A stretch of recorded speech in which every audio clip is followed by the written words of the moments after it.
बहुत ईमानदारी से भ्रष्टाचार करता है वो, पढ़ा लिखा अपनों को लूट लिया, अपनों की मान ली उसने। उत्तर प्रदेश में क्या हुआ बताओ, क्या करा? बिजली फ्री हुई, पानी फ्री हुआ, शिक्षा फ्री हुई, क्या हुआ ये काम बताओ। उत्तर प्रदेश में गुंडों की गाड़ फाड़ दी। आईने दिखाओ, दिल्ली का है, देख लो भाई एक बार। और ये वोटर आईडी है भाई, दिल्ली वालों ने देख लो, केजरीवाल को वोट नहीं देंगे। वोटर आईडी वाली आईडी चेक करना, रोहिंग्या ये हमें बता रहा है। पंडितों को सैलरी देंगे, देंगे, दिए नहीं है, देंगे। अरे दिए, और देंगे कब? ये बात जीतने के बाद। सत्ता इनकी, सरकार इनकी, अभी दे दे, क्या दिक्कत है? पंजाब में बोला गया था हर लेडीज को 1000 रुपए देंगे अगर सत्ता में आएंगे। 3 साल हो गए, 1000 रुपए का 1 रुपया भी नहीं दिया। दिल्ली में बेवकूफ बनाने का काम कर रहा है, लेकिन इस बार दिल्ली की जनता मन बना चुकी है केजरीवाल को वोट ना देकर हराने के लिए। दिल्ली को ऐसा आदमी नहीं चाहिए जो रोज एलजी से लड़े और जिसके हाथ बंधे हों। दिल्ली को ऊंचाइयों तक पहुंचाया है केजरीवाल ने, इतनी ऊंचाइयों तक पहुंचाया है कि उसका कोई जीना ही नहीं बना।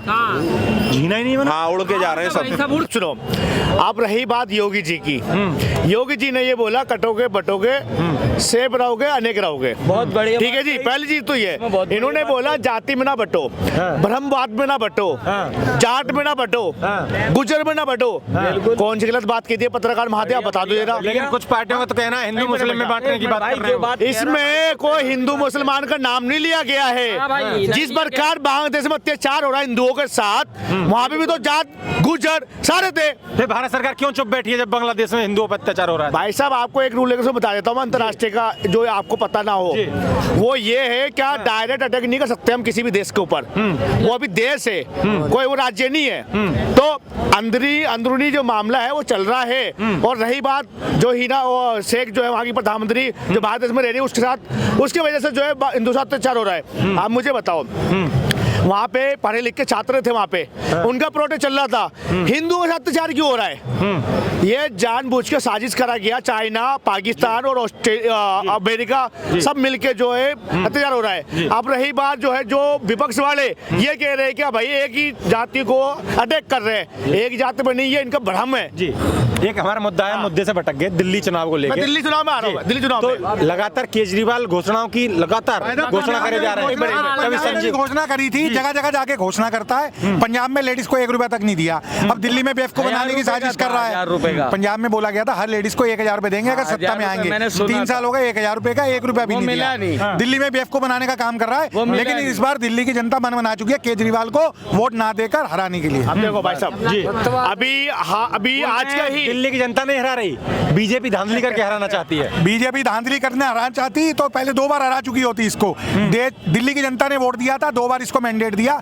इस बार दिल्ली की जनता का मन खत्म हो गया केजरीवाल से। केजरीवाल इस बार नहीं बना पाएंगे अपनी सरकार। पत्रकार महादेव, जिस प्रकार इन्होंने भी एक वादे का पिटारा खोला इन्होंने आम आदमी पार्टी ने, क्या हम पंडितों को सैलरी देंगे, देंगे, दिए नहीं है, देंगे। अरे दिए, और देंगे कब? ये बात जीतने के बाद। सत्ता इनकी, सरकार इनकी, अभी दे दे, क्या दिक्कत है? बिल्कुल भाई जी कह रहे हैं हाथ बांध रखे हैं, मेरे काम ही नहीं कर रहे। भाई साहब, मैं कह रहा हूं फिर से अरे मौलानाओं के हाथ किन्ने खोल दिए। अरे दिल्ली को ऐसा आदमी नहीं चाहिए जो रोज एलजी से लड़े और जिसके हाथ बंधे हों। एक बात बताओ, मैं भी कह रहा हूँ ये बात कि ये क्या भरोसा दिलाएंगे कि अगले 5 वर्षों में ये क्लियर है कि इनके एलजी हाथ छोड़ देंगे, खोल देंगे? बता दो भाई, ये लिख के देंगे क्या हमको? यही तो तानाशाही है। फिर यार फिर वही 5 साल वही सुनने को मिलेगा। 4 साल 9 महीने वही सुनने को मिलेगा, मेरे हाथ बांधे हुए, मेरे हाथ बंधे हुए। तो आपके हाथ खुलेंगे कैसे?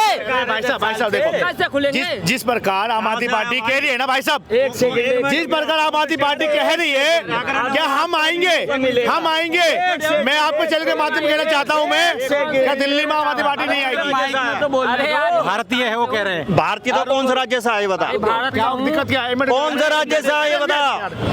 दिल्ली का रहने वाला है? मैं हूँ दिल्ली का रहने वाला, बता। अरे मैं हूँ बता, उससे क्या बात कर रहा है? मैं बात कर रहा हूँ, मैं इससे बात कर रहा हूँ।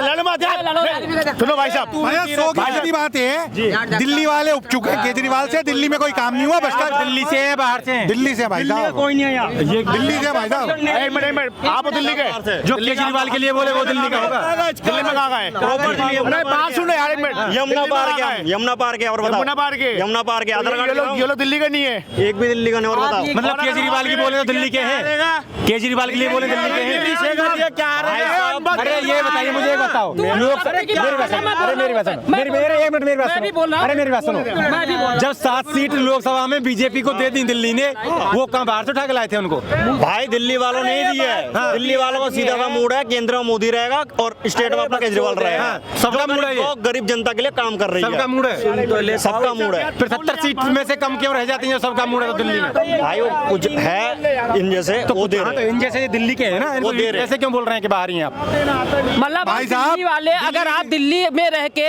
हम सबके लिए ये भावना रखते कि हम बाहरी हैं तो हम सब आपके लिए क्या रखेंगे भाई आपके खिलाफ कुछ कहा मैंने आपको खिलाफ कुछ कहा मैंने आप सरकार के खिलाफ कौन आप योगी मोदी के खिलाफ कौन सरकार के खिलाफ तो मैं केजरीवाल के खिलाफ हूँ आप योगी मोदी के खिलाफ आपको बीजेपी से दिक्कत है कांग्रेस से दिक्कत है आम आदमी पार्टी से दिक्कत है दिक्कत इनके मानसिकता से है जो सबको पलड़े में नहीं रखते हैं, एक तुलना में नहीं रखते सारे नेताओं को। कौन? अपने अपने नेताओं के भक्त सबका बने विचार है सबकी स्वतंत्रता है वो किसी को चाहे भाई सबको एक बराबर रखो। ये सरकार से दिक्कत ही नहीं रख सबको आईडी भी दिखाएंगे। एक मिनट रुक जा क्या बात कर रहा है ये बाहर का है एक मिनट रुक जा ये दिखा दो ये देख ले सरकार दिखाओ भाई मत ये देख ले भाई देख लो भाई अभी निकाल कहाँ का है दिल्ली का दिल्ली कहाँ गया भाई उठा जरा उठा इधर अब एक बार आधार कार्ड तुम दिखा दो दिखा इधर आईने दिखाओ। दिल्ली का है देख ले भाई एक बार और ये वोटर आईडी है भाई दिल्ली वालों ने देख ले भाई केजरीवाल को वोट नहीं देंगे ये ना वोटर आईडी रोहिंग्या वाली आईडी चेक करना। रोहिंग्या ये हमें बता रहा है रोहिंग्या वाला वोट ना हो। जिस प्रकार आम आदमी पार्टी ने ये बोला दिल्ली को हमने सर्कस से बना दी आज संगम में जाकर देख लो 2 दिन पहले भारत बना था पूरा संगम में डूब गया है यादव सबकी आईडी है। हाईटेंशन गांधीनगर यादव यादव यादव उन्होंने भी तो दिखा दिया आपने ये कैसे मान लिया कि ये दिल्ली से बाहर के हैं ओ भाई इनको पता ही नहीं है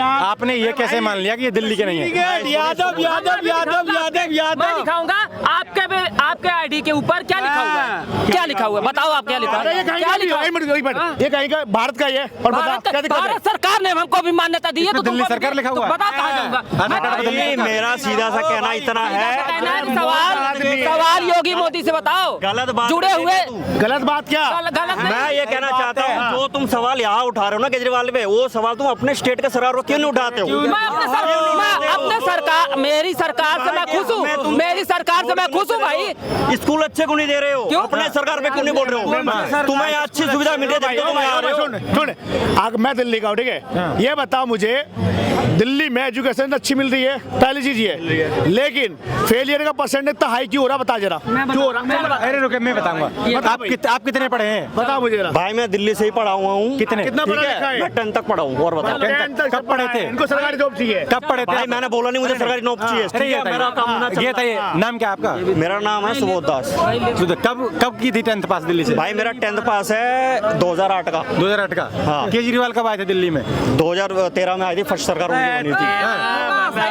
चलो भाई हाँ भाई पूछो क्या कह रहे थे भाई सही से भाई ये अभी भाई ने बोला है कि एजुकेशन के ऊपर फोकस कर रही है केजरीवाल जी ये माशाल्लाह एजुकेशन के ऊपर केजरीवाल फोकस कर रही है अच्छी चीज़ है। अब इन चीज़ों के अंदर भाई ने बोला कि फेलियर कितने हैं पहले कितने परसेंट बढ़ चुके हैं कितने बढ़ चुके हैं हाँ। आप ये बताओ हाँ जी बताइए मेरे पापा जो हाँ जी। हैं सपोज दैट मेरे पापा मेरे को कह रहे हैं हाँ। कि बेटा तुझे वो करना है उसके लिए वो मुझे सारी फैसिलिटीज प्रोवाइड कर रहे हैं मेरा मन ही नहीं कर रहा है वो चीज़ करने का वो चीज़ मेरा मन ही नहीं कर रहा है और मैं बार बार चीज़ में उसमें फेल हो रहा हूँ तो यहाँ पे बताओ गवर्नमेंट कहाँ से गलत होगी वो तो सारी फैसिलिटीज दे रहा है सुनो मैं बता रहा हूँ तो इस हिसाब से तो फिर केंद्र सरकार भी ठीक है आपके हिसाब से क्या? जब बच्चों के मन नहीं कर रहा और लगातार आरोप लगाते हैं कि केंद्र सरकार ने मोदी सरकार ने बेरोजगार कर दिए अच्छा। तो उनके लिए क्या कहेंगे आप आप बताएं जी अनएम्प्लॉयमेंट देखिए हर चीज इंडिया के अंदर सारी चीजें जो है वो नहीं, आप डेटाबेस जैसे कह रहे हैं ना कि दिल्ली सरकार क्या करेगी इस चीज का आंसर कर रहा हूँ हर चीज इंडिया के अंदर डेटा बेस्ड है ठीक है हर चीज डेटा बेस्ड है अब लिटरेसी रेट का भी डेटा निकलता है अनएम्प्लॉयमेंट का भी डेटा बेस होता है एम्प्लॉयमेंट का भी डेटा बेस होता है ठीक है इंडिया का जो अनएम्प्लॉयमेंट रेट है उसको आप देखें और एम्प्लॉयमेंट रेट को देखें तब मैं इसके ऊपर बात करूंगा कि अनएम्प्लॉयमेंट इंडिया के अंदर ज्यादा बढ़ चुकी है पहले से ज्यादा हाँ क्यों नहीं है दिल्ली में घटा है क्या दिल्ली केवल दिल्ली की बात करें दिल्ली में तो सबसे ज्यादा एंटरप्रेन्योर पैदा हो रहे हैं ये जॉब के लिए है नहीं। हाँ? मुझे दिक्कत ही नहीं है भाई। क्या लग रहा है भाई साहब, बीजेपी संविधान का अपमान कर रही है? देखिए, इसके ऊपर बहुत सारी डिबेट्स हो चुकी हैं, बहुत सारी इसके ऊपर बातें हो चुकी हैं। आज के डेट में संविधान को आधे से ज्यादा लोगों ने नहीं पढ़ा है। मैं उसको लेकर घूमता हूँ, उसको मैंने पढ़ा। गांधी भी लेके घूमते हैं जी, मैं भी लेके घूमता हूँ, क्योंकि उसमें ऐसी ऐसी चीजें हैं। देखिए, इस देश ने 3 महापुरुष दिए। सबसे पहले बाबा साहब अम्बेडकर, जिन्होंने देश की सारी प्रगति बदली। उसके बाद APJ अब्दुल कलाम आज़ाद, जिन्होंने हमें न्यूक्लियर पावर बनाया। और तीसरा मनमोहन सिंह। अगर आप 60 से लेके 2014 तक उनकी अचीवमेंट देखें तो शायद इतना योगदान किसी प्राइम मिनिस्टर ने हमारे देश को नहीं दिया। जी, वेरी गुड। आप देखिए 60s में वो उन्होंने यूनाइटेड नेशंस के साथ काम किया। हेड ऑफ फाइनेंस कमीशन थे, इकोनॉमिक एडवाइजर बने, RBI के गवर्नर बने। 1991 में देश के पास सिर्फ 1500 करोड़ रुपए रह गया था, 2500 करोड़ रुपए रह गया था, जो सिर्फ 15 दिन का बजट था। अगर मनमोहन सिंह आके अपना सोना हमारा भारत का गिरवी नहीं रखते तो भारत बहुत बुरी सिचुएशन में आ सकता था, हमारा देश बिक सकता था। तो कितनी चीज़ों से मनमोहन सिंह ने हमें निकाला है, और उनको जाके उन्होंने निगमबोध घाट पे जला दिया। मैं इससे बहुत डिसअपॉइंटेड हूँ, बहुत डिसअपॉइंटेड हूँ। तो क्या लग रहा है 2014 से कांग्रेस कहती है 2014 से भाजपा सरकार आई तो देश को बेचा है मोदी और अंबानी को। मोदी ने अडानी और अंबानी को बेचा है। देखिए, जब देश आज़ाद हुआ था तो हमारा 400 करोड़ का बजट था और 31 करोड़ की आबादी थी।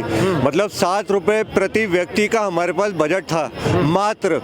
होते होते करते करते 2014 तक 17 लाख 18 लाख करोड़ तक हम उसको लेकर आए। और अब हमारा यूनियन बजट जो है 48 लाख करोड़ का है। तो हर सरकार ने कुछ अच्छे काम किए, हर सरकार ने कुछ खराब काम किए। मैं ये नहीं कह सकता कि ये आदमी जो है टोटली अच्छा है या ये आदमी टोटली खराब है। हर किसी का योगदान है, हर किसी ने गलतियां भी की हैं और अच्छे काम भी किए।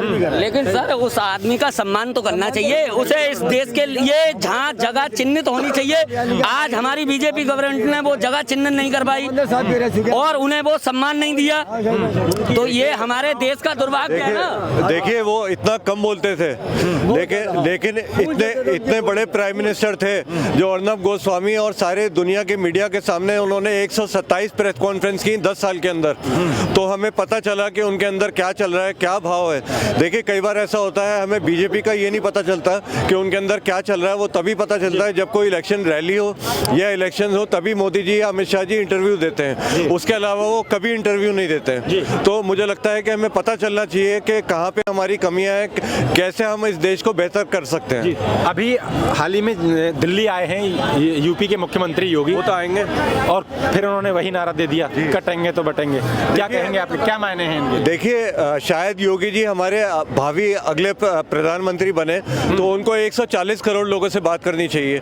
अगर वो ये कहते हैं बटेंगे कटेंगे, हिंदू मुस्लिम सिख ईसाई सारे एक हो जाओ, तुम मत बटना, तुम अगर बटोगे तो कटोगे। लेकिन अगर वो सिर्फ हिंदुओं से ये बात कह रहे हैं, अगर वो सिर्फ हिंदुओं से बात कह रहे हैं तो 30 करोड़ आबादी को वो हटा रहे हैं अपनी बात से, जो कि बिल्कुल गलत है। भाजपा कहती है तो हम तो भारतीयों के लिए कह रहे हैं कि एक रहो नेक रहो। देखिए, अगर भारतीयों के लिए कह रहे हैं तो मैं इसका बिल्कुल स्वागत करता हूँ, लेकिन वो शायद भारतीयों के लिए नहीं कह रहे हैं। वो सिर्फ उन्होंने कहीं बोला ऐसा कि हिंदुओं से मैं ये कह रहा हूँ कटोगे तो बटोगे, ऐसा तो नहीं।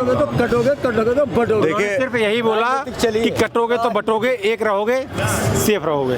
देखिए, उसके बाद उन्होंने दूसरी बातें भी करी ना, जैसे संबल का मुद्दा था या और मुद्दे थे, वहाँ पे नेता नहीं बोलते हैं। कई ऐसी जगह होती है जहाँ नेता नहीं बोलते हैं। देखिए, जो अच्छे काम है जो बीजेपी ने किए, सड़क बिजली पानी स्वास्थ्य, जो अच्छे काम किए, एम्स बन रहे हैं, इतने सारे सुरक्षा व्यवस्था, इतने सारे हवाई अड्डे बन रहे हैं, जो सराहनीय है काम, वो बहुत अच्छे हैं। लेकिन देखिए, हमारा 48 लाख करोड़ के बजट में अगर 48 लाख करोड़ के बजट में अगर सिर्फ 3% बजट जो है वो शिक्षा को एलोकेट होगा तो मेरे हिसाब से बहुत कम है। उसको बढ़ाना चाहिए इस बजट को। शिक्षा के क्षेत्र में सरकारों को काम करना चाहिए। बिल्कुल। देखिए, मेरी बेटी 3rd ईयर में है। हम IIT IIM उनके लिए ट्राई करते हैं। आपको पता कितने भावी कंटेस्टेंट्स हैं, 4.5 लाख लोग अप्लाई करते हैं 500 सीट के लिए, तो हम लोग कहाँ जाएंगे? वो यूनिवर्सिटीज कहाँ है? कुछ लोगों का कहना है कि जनसंख्या सबसे बड़ा मुद्दा है। बिल्कुल है, इस पे कभी भी नियंत्रण नहीं हो, और कितनी सभाएं ऐसी होती है, कोई कह रहा होना चाहिए जनसंख्या पे सर, कोई कह रहा 3 बच्चे करो, कोई कह रहा 4 करो, कोई कह रहा 5 करो। देश में इतनी बेरोजगारी है, हम जो देश में लोग हैं 25 लाख भारतीय जो है हर साल पलायन करते हैं, 25 लाख भारतीय, जिसमें से 8 लाख भारतीय वो हैं जो करोड़पति हैं, वो भी पलायन करते हैं, दूसरी कंट्रीज की PR लेते हैं, सिटीजनशिप लेते हैं। तो आबादी पे कंट्रोल करना बहुत जरूरी है, क्योंकि हमारे पास इतना लैंड नहीं है। लेकिन कुछ लोगों का कहना है ऊपर वाले की देन है, जितने हो जाए उतने ही अच्छे हैं। अब देखिए, इसका तो कोई इलाज नहीं है, ये तो फिर एंटरटेनमेंट हो गया। बिल्कुल गलत है, एक कैप लगा देना चाहिए। हमारा 100 जनसंख्या पे बात कर रहे हो, तो जनसंख्या पे अगर जाओगे ना तो चाइना वर्ल्ड का सबसे बड़ा बेकारी होता आज, समझ गए ना? जनसंख्या मुद्दा नहीं है। सुन लिए मेरी बात, अगर जनसंख्या पे जाओगे तो चाइना हमारे वर्ल्ड के अंदर सबसे बड़ा बेकारी होता है। जनसंख्या बढ़ती रहनी चाहिए। सुन लीजिए मेरी बात जी। सबसे मेन चीज ये है कि आज केजरीवाल ने दिल्ली के अंदर जो विकास करा है और जो आम जन की समस्याएं सुलझाई हैं, उन्हें हमें ध्यान में रखना चाहिए। और आज जो योगी जी मुद्दा उठा के ला रहे हैं कि बटोगे तो कटोगे, दिल्ली के रहने वालों, दिल्ली की बात, योगी जी सरकार की बात कर रहे हैं, वो कुर्सी की बात कर रहे हैं, लेकिन केजरीवाल हमारा और उन्हें दे रहे हैं ग्रंथों को। क्या भाई आज ही अनाउंसमेंट करा के वो कह रहे हैं लगातार कि दिल्ली को ऊंचाइयों तक पहुंचाया है केजरीवाल ने। इतनी ऊंचाइयों तक पहुंचाया है कि उसका कोई जीना ही नहीं बना। जीना ही नहीं बना। हाँ, उड़ के जा रहे हैं सब उड़ के जा रहे हैं ना। भाई एक बात बताओ, 18,000 रुपए पुजारियों को दे रहा है, ग्रंथों को दे रहा है। अभी इसके धरना दिया इसकी कोठी पे इमामों ने। पुजारियों ग्रंथों को दे रहा है। मेरी बात सुनिए, अब खुद ही वो कहते थे कि मेरी नानी ने कहा है मैं ऐसे मंदिर में पूजा करने नहीं जाऊंगा जो मस्जिद तोड़ के बनाया हो। आप कह रहे हैं, केजरीवाल कह रहे थे। और केजरीवाल ने तो ये भी कहा था मैं जो है गाड़ी नहीं लूंगा, बंगला नहीं लूंगा, कुछ भी नहीं। भाई उसकी बात गधे की लात। उन्होंने कौन सा बंगला लिया? जो बनाया वो सरकारी विभाग में ही बनाया। और सबसे मेन चीज ये है, सुन लीजिए, पढ़े लिखे में और अनपढ़ में क्या फर्क होता है? उसने शिक्षा पे काम करा, स्वास्थ्य पे काम करा और आम जन के महल पे काम पैसा खर्च करा। और आज तुम किसी से ये बता दो, ये चाचा भतीजे हैं। चाचा ने कहा था 15 लाख दूंगा, भतीजे ने कहा 2100 दूंगा। आएंगे किसी के नहीं, किसी के नहीं आएंगे। भाई साहब अस्पताल पे काम किया, अस्पताल का कबाड़ा कर दिया, कर्जे में कर दिया, दवाई नहीं है। पूरे देश के लोग दिल्ली दिखाने आते हैं, केजरीवाल कह रहे हैं। तो सही भाई साहब, स्कूल पे काम किया, 2-4 स्कूल करे, बाकी उसमें ही पैसा खा गया। पानी पे काम किया, पानी खत्म कर दिया, उसमें ही पैसा खा गया। चोर है केजरीवाल, बीजेपी शराब बनाई। वहाँ क्या हुआ? उत्तर प्रदेश में क्या हुआ बताओ?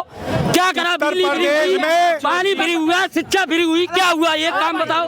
भाई साहब, दिल्ली में भी शिक्षा फ्री नहीं हुई, पानी फ्री नहीं हुआ। उत्तर प्रदेश में गुंडों की फाड़ दी। अरे कमान रहे हाथ में टूट गए थारे, गए अपने भारद्वाज।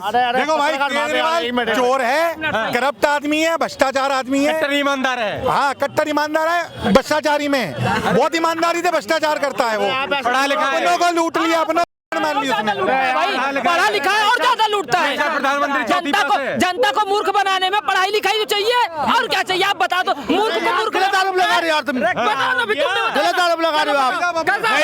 एक पूर्व केजरीवाल पढ़ाई लिखाई का इस्तेमाल उसने चोरी और दिल्ली की जनता को बेवकूफ बनाने में किया। पत्रकार महादेव, पूर्व मुख्यमंत्री को ऐसा आरोप लगा रहे हैं, क्या लगता है दूध के धुले हुए हैं खुद? हाँ बिल्कुल, ठीक है ना। पहली बात ये है, क्या केजरीवाल जी से भ्रष्ट नेता पूरी दुनिया में है नहीं।